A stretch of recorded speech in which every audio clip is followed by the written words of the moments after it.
Mario, swing your arms from side to side. Come on, it's time to go do the Mario. As they said there at the end of Windy's Castle, we have the sunken ghost ship here, and this is kind of our in-between level leading us in between Chocolate Island and to the Valley of Bowser, which is the final world of the game. This place is honestly really intimidating. There's a great theory behind this whole place. First of all, there's a lot of ghosts here, which you will see momentarily, like so. These guys will pop out of thin air in different placements, so you gotta be very on edge and careful. And honestly, being small actually kind of helps, because then you don't have as large of a hitbox. But there's a great theory behind this ghost ship here, and that it's actually one of the airships that was from Mario 3. And that it's here sunken into the water, and these are all ghosts of enemies we fought on those ships, even though, honestly, there weren't a lot of enemies on those ships, period. Here we have a nice section where we get a star and we fall through all these enemies. You want to hit as many as you can to eventually, hopefully, get a 1-up. This here is the biggest piece of evidence that this is actually one of the airships, is that it has this question mark we collect at the end here. It's nowhere else in the game, it's very random. But then you remember that when you beat the Boom Booms from Mario 3, the same game with said airships, they would actually drop a question mark. So, you know, a little reference to Mario 3 there. Here we have the entrance to the Valley of Bowser itself. And honestly, we've actually gone to most areas in the overworld, but I love just looking at Super Mario World's entire interconnected levels. We've had a little bit of a sneak peek of this world when we went to that secret level up there, and we were able to see this one in the background, but we're finally here in the Valley of Bowser. You know, I'm not really used to getting this far in the game without having gotten the Switch Palaces. I usually get all of them. Excuse me, Mr. Mole, I could use a ride. Might I say your sunglasses look incredible. What do we have here? We have this moon item that just gives us 3 lives. They reintroduced the moon in Super Mario Maker 2 as this enemy-killing kind of item, but here it was mainly used as a 3 life up. I guess just to have another version of that instead of the green mushroom. Although there are a lot of instances in the game in which you find like 3 blocks each with their own green mushroom. I think it would have been more convenient if you had more moons spread out throughout the game. Here's the part that really reminds me of Mario 3, where you have to create these hidden blocks and then go back to that area now that those hidden blocks are there. And now that those hidden blocks are there, you can actually make it across. That's level design that's, again, very interesting and not something you would see in the original Mario. No points on that one. That's okay. Here we have Valley of Bowser 2, where there's a clear red dot. It's ginormous, and not to mention you can also see that fortress up there that this one would lead to if you happen to get this secret. And in this pipe, we have this other section. We don't have a Yoshi, so no blue Yoshi, unfortunately. But we have this part where the entire ground is moving up and down. And if we happen to get crushed by any of these blocks out of place, then we will instantly die, no matter what power-ups we have. And so we need to make sure we make it to the very top or the very bottom by the time that the wall reaches that area. So here, we're going to have to rush over here. And if I didn't make it over here, I would have been crushed by that wall there.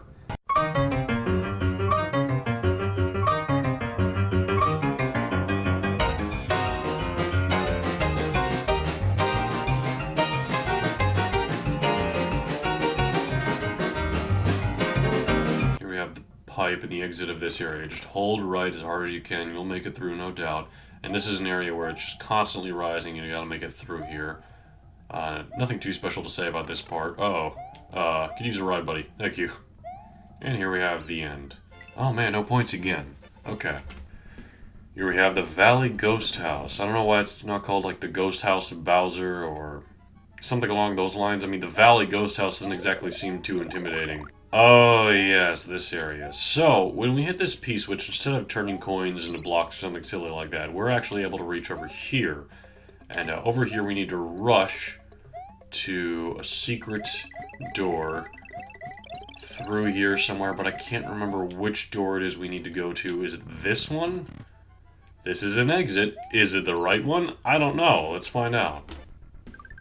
Okay, that one works. On to the Valley of Bowser number 3. Another yellow dot level, so no secret in this one.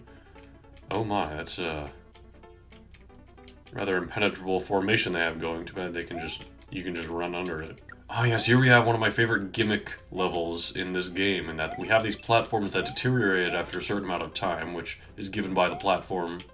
So for example, these ones go out in 1 second, this one lasts 4, so we want to ride this one more. But yeah, you just juggle these platforms and you make it through, and sometimes you can find yourself in difficult situations where the platforms won't exactly come back and you're kind of stuck. But most of the time you can make it through. And of course this is a level where the Cape or Blue Yoshi would absolutely destroy things here, especially with all these Koopa Troopas around. Hey, and we got some points, so we're gonna have a go at this bonus game, and hopefully it will go alright. I mean, this is the last one before I reach about the end of the game. Of course, I'm going to be going back and getting all the secret exits, in which I'll probably get a lot of points there, because you also get, like, you also get flagpoles there. So let's give this one a go. Oh, this is going great already. I'm so bad at this. Oh, we got a little something going. Maybe we can get something with fire flowers. Hey, we got 2 lives, baby. Mario, give him that 2. Oh, I don't have the ability to spin jump on those since I'm tiny. It's like... I was gonna say, it looks like we're going the other way. It looks like we're going straight to hell with Yoshi.